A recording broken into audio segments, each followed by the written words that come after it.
മാനസിക സമ്മർദ്ദം ഉണ്ടെങ്കിൽ നമുക്ക് ബി പി മാത്രമല്ല കൂടുക, ഇത്തരത്തിൽ ദഹനത്തിന്റെ പ്രശ്നങ്ങൾ ഉണ്ടാവുമോ? പക്ഷെ ചില ആളുകൾക്ക് പച്ചക്കറി കഴിച്ച അപ്പം ഗ്യാസ് എന്ന് പറയുന്ന പ്രശ്നങ്ങളും നെഞ്ചരിച്ചിലും ആയിരിക്കും. ഒരാൾ ശരിക്കും എങ്ങനെയാണ് ഭക്ഷണം ചവച്ചരച്ച് കഴിക്കേണ്ടത്, അതല്ലെങ്കിൽ എത്ര തവണ ചവച്ചരച്ച് കഴിക്കണമെന്ന് അറിയാത്ത എത്ര ആളുകളുണ്ട്? ഉച്ചക്കത്തെ ഭക്ഷണം തിരക്ക് കാരണം അല്ലെങ്കിൽ തടി കുറയ്ക്കാനായിട്ട് ഉച്ചയ്ക്ക് ഭക്ഷണം കഴിച്ചിട്ടില്ലെങ്കിൽ രാവിലെയും രാത്രിയും മാത്രം കഴിച്ചാൽ തടി കുറയുന്നുള്ളത് കാരണം ഭക്ഷണം കഴിക്കാതിരിക്കുന്ന ഒരുപാട് ആളുകളുണ്ട്. നമസ്കാരം. ഇന്ന് ഒട്ടുമിക്ക ആളുകളിലും കണ്ടുവരുന്ന ഒരു പ്രശ്നമാണ് ഭക്ഷണം കഴിച്ച ഉടനെ വയറ് വീർക്കുക, വയറ് കല്ല് പോലെ ആവുക, അല്ലെങ്കിൽ ബലൂണ് പോലെ വീർത്ത് വരിക, നെഞ്ചരിച്ചിൽ, പുളിച്ചു തികട്ടൽ പോലുള്ള പ്രശ്നങ്ങൾ കൊണ്ട് പ്രയാസപ്പെടുന്ന ഒരുപാട് ആളുകളുണ്ട്.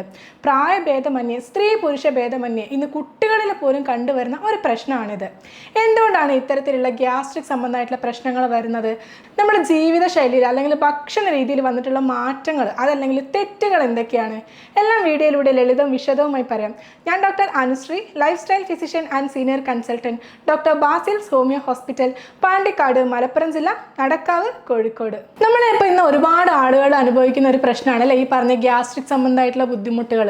അതായത് ഭക്ഷണം കഴിച്ച് കഴിയുമ്പോഴേക്കും വയറ് വീർക്കുക. ഈ ഒരു വയറ് വീർത്തത് കാരണം മറ്റു ജോലികളൊക്കെ ചെയ്യാനുള്ള ഒരു ബുദ്ധിമുട്ട്, ക്ഷീണം, ഒരു ഉത്സാഹമില്ല, എന്ത് ചെയ്യാനായിട്ടും ഒരു ക്ഷീണം ഉണ്ടാവുക. അതുപോലെ തന്നെ ഈ നെഞ്ചരിച്ചിൽ കാരണം ഭക്ഷണം കഴിക്കാൻ വയ്യ, പുളിച്ചത് കിട്ടൽ വരിക.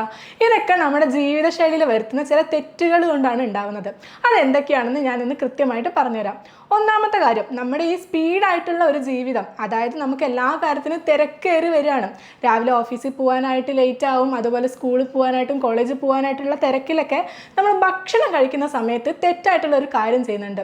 സ്പീഡിലാണ് ഭക്ഷണം കഴിക്കുന്നത്. ഈ സമയത്ത് നമ്മൾ പലരും അറിയാതെ പോകുന്നത് ശരിയായ രീതിയിൽ ഭക്ഷണം ചവച്ചരയ്ക്കുന്നില്ല. ഒരാൾ ശരിക്കും എങ്ങനെയാണ് ഭക്ഷണം ചവച്ചരച്ച് കഴിക്കേണ്ടത്, അതല്ലെങ്കിൽ എത്ര തവണ ചവച്ചരച്ച് കഴിക്കണമെന്ന് അറിയാത്ത എത്ര ആളുകളുണ്ട്? ഞാൻ കൃത്യമായിട്ട് പറഞ്ഞുതരാം. ഇപ്പം നമ്മൾ ലഘുവായിട്ടുള്ള അല്ലെങ്കിൽ മൃദുവായിട്ടുള്ള ഭക്ഷണങ്ങളൊക്കെ കഴിക്കുകയാണ്, ഫ്രൂട്ട്സ് ഒക്കെ കഴിക്കുകയാണെന്നുണ്ടെങ്കിൽ നമ്മളൊരു 10 മുതൽ 15 തവണ വരെ ചവച്ചരച്ചതിന് ശേഷം വേണം കഴിക്കാനായിട്ട്.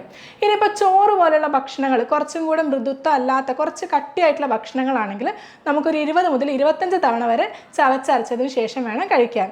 ഇനിയിപ്പോൾ ഒരുപാട് കട്ടിയുള്ള ഇറച്ചി പോലത്തെ, അതല്ലെങ്കിൽ പൊറോട്ട പോലത്തെ ഭക്ഷണങ്ങളൊക്കെ ആണെങ്കിൽ നമ്മളൊരു 30 മുതൽ 35 തവണ വരെ ചവച്ചരച്ചതിന് ശേഷം വേണം കഴിക്കാനായിട്ട്. അപ്പോൾ എന്തുകൊണ്ടാണ് ഇത്തരത്തിൽ പറയുന്നത്? ഇതിൻ്റെ കാരണം എന്ന് പറയുന്നത് നമ്മുടെ ശരീരത്തിൽ, അതായത് വായിൽ നിന്നും ഉൽപ്പാദിപ്പിക്കുന്ന സലൈവ, അതായത് ഉമിനീരിനകത്ത് ഒരു എൻസൈം ഉണ്ട്, ടൈലിൻ എന്നാണ് അതിനെ പറയുന്നത്. സലൈവറി അമൈലേസ് എന്നും പറയാറുണ്ട്. ഈ ഒരു എൻസൈമിൻ്റെ സഹായത്തോടു കൂടി ഡൈജഷൻ്റെ ഫസ്റ്റ് സ്റ്റെപ്പ്, അതായത് ദഹനത്തിൻ്റെ ഒരു ആദ്യത്തെ ഘടകം നമ്മുടെ ഈ വായിൽ നിന്നാണ് ആരംഭിക്കുന്നത്. നമുക്കറിയാം ആമാശയത്തിലും കുടലിലൊക്കെയാണ് ഈ ദഹനം നടക്കുന്നത്. എന്നാലും ഇതിൻ്റെ ആദ്യത്തെ ഒരു ഘട്ടം നടക്കുന്നത് നമ്മുടെ വായിൽ നിന്നും ഈ ടൈലിൻ അല്ലെങ്കിൽ സലൈവറി അമൈലേസിൻ്റെ സഹായത്തോടു കൂടിയാണ്. ഇതേപോലെ തന്നെ നമ്മുടെ നാവിൻ്റെ പുറകുവശത്ത് നിന്ന് ഒരു ലിംഗ്വൽ എൻസൈം എന്ന് പറയുന്ന ഒരു എൻസൈമും കൂടെ ഉൽപ്പാദിപ്പിക്കുന്നുണ്ട്. ഇത് കൊഴുപ്പടങ്ങിയിട്ടുള്ള ഭക്ഷണങ്ങൾ ദഹിപ്പിക്കാനായിട്ട് സഹായിക്കുന്നുണ്ട്. അപ്പോൾ ഇത്തരത്തിൽ നമ്മൾ ഭക്ഷണം ചവച്ചരച്ച് കഴിച്ചാൽ മാത്രമേ ദഹനം നല്ല രീതിയിൽ നടക്കുകയുള്ളൂ. ഇനി രണ്ടാമത്തെ തെറ്റ് എന്ന് പറയുന്നത് നമ്മൾ കൃത്യസമയത്ത് ഭക്ഷണം കഴിക്കാത്തത്. ഒരുപാട് ആളുകൾക്ക് അറിയാം ഭക്ഷണം കൃത്യമായിട്ട് കഴിക്കുക എന്നുള്ളത്, പക്ഷെ അത് നടക്കാറില്ല. രാവിലത്തെ ബ്രേക്ക്ഫാസ്റ്റ് സ്കിപ്പ് ചെയ്യാൻ പാടില്ല എന്നുള്ള കാര്യം ഇപ്പോൾ ഒരുപാട് ആളുകൾ കോൺഷ്യസ് ആയിട്ടുണ്ട്. അതുകൊണ്ട് രാവിലത്തെ പ്രഭാത ഭക്ഷണം അല്ലെങ്കിൽ ബ്രേക്ക് ദ ഫാസ്റ്റ്, രാത്രി നമ്മൾ ഒരുപാട് നേരം കഴിക്കാതിരുന്നിട്ട് പിന്നീട് നമ്മൾ ആ ഫാസ്റ്റ് ബ്രേക്ക് ചെയ്യുന്ന ബ്രേക്ക്ഫാസ്റ്റ് അല്ലെങ്കിൽ പ്രഭാത ഭക്ഷണം ഇപ്പോൾ ഒട്ടുമിക്ക ആളുകളും കഴിക്കുന്നുണ്ട്. പക്ഷെ ഉച്ചക്കത്തെ ഭക്ഷണം തിരക്ക് കാരണം അല്ലെങ്കിൽ തടി കുറയ്ക്കാനായിട്ട് ഉച്ചയ്ക്ക് ഭക്ഷണം കഴിച്ചിട്ടില്ലെങ്കിൽ രാവിലെയും രാത്രിയും മാത്രം കഴിച്ചാൽ തടി കുറയുന്നുള്ളത് കാരണം ഭക്ഷണം കഴിക്കാതിരിക്കുന്ന ഒരുപാട് ആളുകളുണ്ട്. അപ്പോൾ ഇത്തരത്തിൽ ഭക്ഷണം കൃത്യസമയത്ത് കഴിക്കാതിരിക്കുന്ന ആളുകളിൽ എങ്ങനെയാണ് ഈ ഗ്യാസ്ട്രിക് സംബന്ധമായിട്ടുള്ള ബുദ്ധിമുട്ടുകൾ വരുന്നതെന്ന് ഞാൻ പറയാം. നമ്മൾ ഭക്ഷണം കഴിക്കുന്ന സമയത്ത്, അതല്ലെങ്കിൽ നമ്മൾ ദിവസം ഉറങ്ങുന്ന സമയം, അല്ലെങ്കിൽ ദിവസം എഴുന്നേൽക്കുന്ന സമയം, അല്ലെങ്കിൽ ഒരു ദിവസം കൃത്യസമയത്ത് ടോയ്ലറ്റിൽ പോകാനൊക്കെ നമുക്ക് ഉണ്ടാകുന്ന തോന്നൽ നമ്മുടെ ശരീരത്തിലുള്ള ഒരു ബയോളജിക്കൽ ക്ലോക്കിൻ്റെ പ്രോസസ്സ് കൊണ്ടാണ്. അപ്പോൾ നമ്മൾ ദിവസം കൃത്യമായിട്ട് ഭക്ഷണം കഴിക്കേണ്ട സമയമാകുമ്പം ഈ നമ്മുടെ ശരീരത്തിൽ ഈ ബയോളജിക്കൽ പ്രോസസ്സ് വഴി നമ്മുടെ ശരീരത്തിൽ ആമാശയത്തിൽ ഈ ആസിഡുകളുടെ പ്രൊഡക്ഷൻ തുടങ്ങിയിട്ടുണ്ടാകും. ഹൈഡ്രോക്ലോറിക് ആസിഡ് പോലെയുള്ള ദഹനത്തിന് ആവശ്യമായിട്ടുള്ള ആസിഡ് പ്രൊഡക്ഷൻ തുടങ്ങിയിട്ടുണ്ടാകും. അപ്പോൾ നമ്മൾ ഈ 1 മണി 1:30 നേരത്ത് ഭക്ഷണം കഴിക്കാതിരിക്കുമ്പോൾ ഈ ഓൾറെഡി ഫോം ആയിട്ടുള്ള അല്ലെങ്കിൽ ഉൽപ്പാദിപ്പിച്ചിട്ടുള്ള ഈ ആസിഡുകൾ ആമാശയത്തിന് ചുറ്റുമായിട്ട് ഒരു ഇൻഫ്ലമേഷൻ അല്ലെങ്കിൽ ഒരു നീർക്കെട്ടുണ്ടാക്കും. പിന്നീട് നമ്മളൊരു 3 മണി 4 മണി നേരത്താണ് ഭക്ഷണം കഴിക്കുന്നതെന്നുണ്ടെങ്കിൽ ഈ നീർക്കെട്ട് വന്നിട്ടുള്ള ആമാശയത്തിലേക്കാണ് ഭക്ഷണം എത്തുക.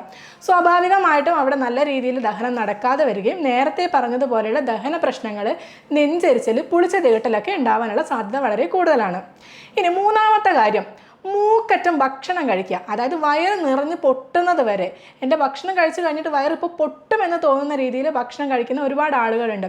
ഇവരൊക്കെ ശ്രദ്ധിക്കേണ്ട ഒരു കാര്യം, നമ്മൾ ഇത്തരത്തിൽ ഭക്ഷണം കഴിക്കുന്നത് നമ്മുടെ നാവിൻ്റെ രുചിക്ക് വേണ്ടിയിട്ടും നമ്മുടെ മനസ്സിനൊരു ആശ്വാസം കിട്ടാൻ വേണ്ടി മാത്രമാണ്. നമ്മുടെ ശരീരത്തിന് ഇത്രയും വയറ് നിറച്ച ഭക്ഷണത്തിന് ആവശ്യമില്ല.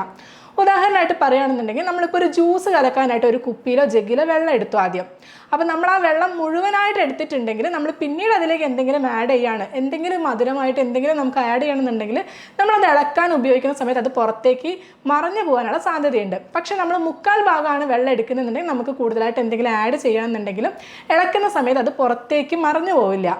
ഇതേപോലെ തന്നെയാണ് നമ്മൾ ഭക്ഷണം കഴിക്കുന്ന സമയത്ത് നമ്മുടെ വയറ് നിറയുന്നത് പോലെ ഭക്ഷണം കഴിച്ചാൽ മറ്റ് ദഹനത്തിൻ്റെ പ്രക്രിയകൾ നടക്കാനായിട്ട് അല്ലെങ്കിൽ ഡൈജഷൻ്റെ പ്രോസസ്സ് നടക്കാനായിട്ടുള്ള സ്ഥലം ഇല്ലാതെ വരും. അപ്പോൾ നമ്മളെപ്പോഴും ഒരു മുക്കാൽ ഭാഗം, അര മുതൽ മുക്കാൽ ഭാഗം വരെ വയറ് നിറയുന്ന രീതിയിലായിരിക്കണം ഭക്ഷണം കഴിക്കേണ്ടത്. എന്നാൽ മാത്രമേ ബാക്കി രാസപ്രവർത്തനങ്ങൾ അല്ലെങ്കിൽ ദഹനത്തിൻ്റെ പ്രക്രിയയ്ക്കുള്ള സ്ഥലം അവിടെ ബാക്കി ഉണ്ടാവുള്ളൂ. അതല്ലാന്നുണ്ടെങ്കിൽ ഭക്ഷണം ഒരുപാട് നിറഞ്ഞു കഴിഞ്ഞാൽ ബാക്കി നമുക്ക് നേരത്തെ പറഞ്ഞതുപോലെ പുറത്തേക്ക് വരുന്നത് ഈ പുളിച്ചു തികട്ടലായിട്ടായിരിക്കും. അപ്പോൾ ഭക്ഷണത്തിനെ കുറിച്ച്, കഴിക്കേണ്ട ചവച്ചരയ്ക്കുന്നതിനെ കുറിച്ച് ഞാൻ പറഞ്ഞു. പിന്നെ ഒരുപാട് ഭക്ഷണം കഴിക്കുന്നതിനെ കുറിച്ച്, അളവ് എത്ര ശ്രദ്ധിക്കണം എന്നുള്ളതിനെ കുറിച്ചും പറഞ്ഞു. അതുപോലെ കൃത്യസമയത്ത് ഭക്ഷണം കഴിക്കേണ്ടതിനെ കുറിച്ചും പറഞ്ഞു. ഇനി ഒരുപാട് ആളുകൾക്കുള്ള പ്രശ്നമാണ് ഈ അമിതവണ്ണം. ഈ അമിതവണ്ണം ഉള്ള സമയത്ത് നമ്മുടെ ശരീരത്തിൽ ഒരുപാട് കൊഴുപ്പുള്ളത് കൊണ്ട് തന്നെ ഇത് നമ്മുടെ ദഹന പ്രക്രിയയ്ക്ക് ഒരു കാരണമാണ്. അതുകൊണ്ട് നമ്മൾ കൃത്യമായിട്ടുള്ള വ്യായാമം ചെയ്യുന്നത് ഇത്തരത്തിലുള്ള ഈ ദഹന പ്രശ്നങ്ങൾക്ക് ഒരു നല്ല പരിഹാരമാണ്. ഇനി ഒരുപാട് ആളുകൾ പറഞ്ഞ് നമ്മൾ കേട്ടിട്ടുള്ള ഒരു കാര്യമാണ്, സ്ട്രെസ് ഉള്ള ആളുകൾ അല്ലെങ്കിൽ മാനസിക സമ്മർദ്ദമുള്ള ആളുകൾക്ക് ഗ്യാസ്ട്രിക് സംബന്ധമായിട്ടുള്ള ബുദ്ധിമുട്ടുകൾ ഉണ്ടാവും. എന്താണ് ഇതിൻ്റെ സത്യാവസ്ഥ? നമ്മുടെ അടുത്ത് വരുന്ന ഒരുപാട് രോഗികൾ ചോദിക്കാറുണ്ട്, ഡോക്ടർ എനിക്ക് ദഹനത്തിൻ്റെ ബുദ്ധിമുട്ടുകളുണ്ട്, എല്ലാവരും പറഞ്ഞ് ടെൻഷൻ ഉള്ളതുകൊണ്ടാണ്. ഇതെങ്ങനെയാണ് ടെൻഷനായിട്ട് ബന്ധപ്പെട്ടിട്ടുള്ളത്? മാനസിക സമ്മർദ്ദം ഉണ്ടെങ്കിൽ നമുക്ക് BP മാത്രമല്ല കൂടുക, ഇത്തരത്തിൽ ദഹനത്തിൻ്റെ പ്രശ്നങ്ങൾ ഉണ്ടാവുമോ? ഇതിൻ്റെ സത്യാവസ്ഥ എന്താണെന്ന് പറഞ്ഞിട്ടുണ്ടെങ്കിൽ, നമുക്ക് ഈ പറയുന്ന മാനസിക സമ്മർദ്ദം, ടെൻഷൻ, അതുപോലെ തന്നെ പേടികൾ, എന്തെങ്കിലും ചെറിയ കാര്യങ്ങളൊക്കെ ചെയ്യുന്ന സമയത്ത് അല്ലെങ്കിൽ അസുഖത്തിനെ കുറിച്ചുള്ള പേടി വരിക, ആശങ്ക ഉണ്ടാവുക, ആൻസൈറ്റി ഉണ്ടാവുക, ഇത്തരത്തിലുള്ള പ്രശ്നമുള്ള ആളുകൾക്ക് നമ്മുടെ ശരീരത്തിൽ കോർട്ടിസോൾ അല്ലെങ്കിൽ നോറഡ്രിനാലിൻ എന്നൊക്കെ പറയുന്ന ഹോർമോൺസ് പ്രൊഡ്യൂസ് ചെയ്യും. പ്രത്യേകിച്ച് ഈ കോർട്ടിസോൾ ഒക്കെ പ്രൊഡ്യൂസ് ചെയ്യുന്ന സമയത്ത് നമ്മുടെ ദഹനത്തിന് ആവശ്യമായിട്ടുള്ള പിത്തരസം, അതായത് ബൈൽ പിഗ്മെൻറ്റ്, ഇതിൻ്റെ പ്രവർത്തനത്തിന് ഇതൊരു പ്രശ്നമായിട്ട് വരുന്നുണ്ട്. അപ്പോൾ നല്ല രീതിയിൽ ദഹനം നടക്കാതെ വരുമ്പോൾ ഈ പറഞ്ഞതുപോലെ ദഹനത്തിൻ്റെ ബുദ്ധിമുട്ടുകൾ, അതായത് ഗ്യാസ് നിറയുന്ന പ്രശ്നങ്ങൾ, നെഞ്ചരിച്ചിൽ, പൊളിച്ചു തേട്ടിലൊക്കെ വരാനുള്ള സാധ്യത കൂടുതലാണ്. ഇതേ കാര്യം തന്നെയാണ് ഉറക്കക്കുറവുള്ള ആളുകളിലും നടക്കുന്നത്. ഉറക്കം കൃത്യമായി ഇല്ലാതിരിക്കുന്ന സമയത്ത് നമുക്ക് ചില ഹോർമോൺസ് പ്രൊഡ്യൂസ് ചെയ്യുകയും അതിൻ്റെ ഭാഗമായിട്ട് ഈ പറഞ്ഞ ദഹന പ്രശ്നങ്ങളൊക്കെ ഉണ്ടാവും. അപ്പം നമ്മൾ ജീവിതശൈലിയിൽ ശ്രദ്ധിക്കേണ്ടതായിട്ടുള്ള ചില കാര്യങ്ങളും നമ്മൾ ചെയ്യുന്ന തെറ്റുകളെ കുറിച്ച് ഞാൻ കൃത്യമായി പറഞ്ഞു തന്നിട്ടുണ്ട്. അത് നിങ്ങൾക്ക് മനസ്സിലായി എന്ന് വിശ്വസിക്കുന്നു. ഇതോടൊപ്പം തന്നെ മറ്റു ചില ആളുകൾക്കുള്ള പ്രശ്നമാണ്, നമ്മളെപ്പോഴും പറഞ്ഞു കേട്ടിട്ടുണ്ട്, ദഹനത്തിൻ്റെ പ്രശ്നങ്ങൾ അല്ലെങ്കിൽ മലബന്ധമുള്ള ആളുകൾ പച്ചക്കറി അല്ലെങ്കിൽ നാരടങ്ങിയിട്ടുള്ള ഭക്ഷണങ്ങൾ ഒരുപാട് കഴിച്ചാൽ മതി ഇത്തരത്തിലുള്ള ബുദ്ധിമുട്ടുകളൊക്കെ മാറി കിട്ടുന്നത്. പക്ഷെ ചില ആളുകൾക്ക് പച്ചക്കറി കഴിച്ച അപ്പം ഗ്യാസ് എന്ന് പറയുന്ന പ്രശ്നങ്ങളും നെഞ്ചരിച്ചിലും ആയിരിക്കും. ചില ആളുകൾക്ക് ഈ ഫൈബർ അടങ്ങിയിട്ടുള്ള ഭക്ഷണങ്ങൾ ഗ്യാസ്ട്രിക് സംബന്ധമായിട്ടുള്ള ബുദ്ധിമുട്ടുകൾ ഉണ്ടാക്കാറുണ്ട്. ഇത് എന്തുകൊണ്ടാണെന്ന് വെച്ചിട്ടുണ്ടെങ്കിൽ, നമ്മൾ ഫൈബർ ഉള്ള അടങ്ങിയിട്ടുള്ള ഭക്ഷണങ്ങൾ, അതായത് നാരടങ്ങിയിട്ടുള്ള ഭക്ഷണങ്ങൾ കഴിക്കുന്നതോടൊപ്പം നമ്മളിപ്പോൾ ഈ കാർബോഹൈഡ്രേറ്റ്, അന്നജം കഴിക്കുമ്പോൾ ഇത് രണ്ടും ശരിയായ രീതിയിൽ ദഹനം നടക്കാതെ വരികയും നമ്മൾ ആവശ്യത്തിനുള്ള വെള്ളം കുടിക്കാത്തത് കൊണ്ടാണ് ഇത്തരത്തിൽ ബുദ്ധിമുട്ട് വരുന്നത്. അപ്പോൾ ഇത്തരത്തിൽ നാരടങ്ങിയിട്ടുള്ള ഭക്ഷണങ്ങൾ കഴിക്കുന്ന സമയത്ത് നമ്മൾ മറ്റ് ആഹാരങ്ങളും ഇതോടൊപ്പം തന്നെ കഴിക്കാം. കൊഴുപ്പടങ്ങിയിട്ടുള്ള ഭക്ഷണങ്ങൾ, omega-3 അടങ്ങിയിട്ടുള്ള ഭക്ഷണങ്ങളും കഴിക്കുക, ആവശ്യത്തിനുള്ള വെള്ളം കുടിക്കുക. അപ്പോൾ നമുക്ക് ഡീഹൈഡ്രേഷൻ ഉണ്ടാകുന്നത് തടയാനായിട്ടും മലം സ്മൂത്ത് ആവാനായിട്ടും ഈ പറഞ്ഞ ദഹന പ്രശ്നങ്ങളൊക്കെ മാറാനായിട്ടും സഹായിക്കും. ഇനി ഇത്തരത്തിൽ ദഹന ബുദ്ധിമുട്ടുള്ള ആളുകൾക്ക് കഴിക്കാൻ പറ്റുന്ന ഫ്രൂട്ട്സിനെ കുറിച്ച് പറയുകയാണെന്നുണ്ടെങ്കിൽ, പൈനാപ്പിൾ അത് വളരെ നല്ലതാണ്. കാരണം ഇത്തരത്തിൽ ദഹനങ്ങളൊക്കെ പെട്ടെന്ന് നടക്കാനായിട്ട് സഹായിക്കും. അതുപോലെ ഈ വെള്ളം കിട്ടാനായിട്ട് നമുക്ക് വാട്ടർമെലൺ, തണ്ണിമത്തൻ വളരെ നല്ലതാണ്. ബാക്കിയുള്ള ഈ നമ്മൾ ഒരുപാട് വീഡിയോസിൽ കണ്ടിട്ടുള്ള ദഹനത്തിന് ശരിയാവുന്ന ജീരകട്ട വെള്ളം അല്ലെങ്കിൽ അരിമോദകത്തിൻ്റെ വെള്ളം, ഇതൊക്കെ നമുക്ക് ശാശ്വതമായിട്ടുള്ള ഒരു പരിഹാരം തരുന്നില്ല, ഒരു താൽക്കാലിക ആശ്വാസം മാത്രമേ ഉണ്ടാവുള്ളൂ. അപ്പോൾ ഞാൻ ഈ പറഞ്ഞ ജീവിതശൈലിയിൽ നിങ്ങൾക്ക് വരുത്താൻ പറ്റുന്ന മാറ്റങ്ങളൊക്കെ ഒന്ന് നിങ്ങൾ ചെയ്ത് നോക്കുക. എന്നിട്ടും ഒരു മാറ്റം നിങ്ങൾ കാണുന്നില്ല എന്നുണ്ടെങ്കിൽ നിങ്ങൾക്ക് എന്നെ താഴെ കാണുന്ന നമ്പറിൽ ബന്ധപ്പെടാവുന്നതാണ്. ഞാൻ മലപ്പുറം ജില്ലയിൽ പാണ്ടിക്കാടും കോഴിക്കോട് നടക്കാവിലുമാണ് പരിശോധിക്കുന്നത്. നേരിട്ട് വരാൻ ബുദ്ധിമുട്ടാണെങ്കിൽ നമ്മൾ ഫോണിൽ വിളിച്ച് പരിശോധിച്ചതിന് ശേഷം വരുന്ന അഡ്രസ്സിൽ വീട്ടിലേക്ക് അയച്ചു തരുന്നതായിരിക്കും. നമ്മൾ രോഗിയുടെ ശാരീരികവും മാനസികവുമായിട്ടുള്ള എല്ലാ രോഗലക്ഷണങ്ങളും ചോദിച്ചറിഞ്ഞിട്ടാണ് മരുന്ന് തരുന്നത്. ഇന്ന് ലോകത്തിൽ തന്നെ ലഭ്യമായിട്ടുള്ള ഏറ്റവും പുതിയ ടെക്നോളജിയായ ആർട്ടിഫിഷ്യൽ ഇൻ്റലിജൻസിൻ്റെ സഹായത്തോടു കൂടി രോഗനിർണ്ണയം നടത്തുകയും ജർമ്മനിയിൽ നിന്നും ഇറക്കുമതി ചെയ്തിട്ടുള്ള പൊട്ടൻസി മരുന്നുകൾ ഉപയോഗിച്ചുള്ള ചികിത്സയും നിങ്ങൾക്ക് ലഭ്യമാണ്. കൂടുതൽ വിവരങ്ങൾക്കും പരിശോധനയ്ക്കും വേണ്ടി താഴെ കാണുന്ന നമ്പറിൽ ബന്ധപ്പെടുക.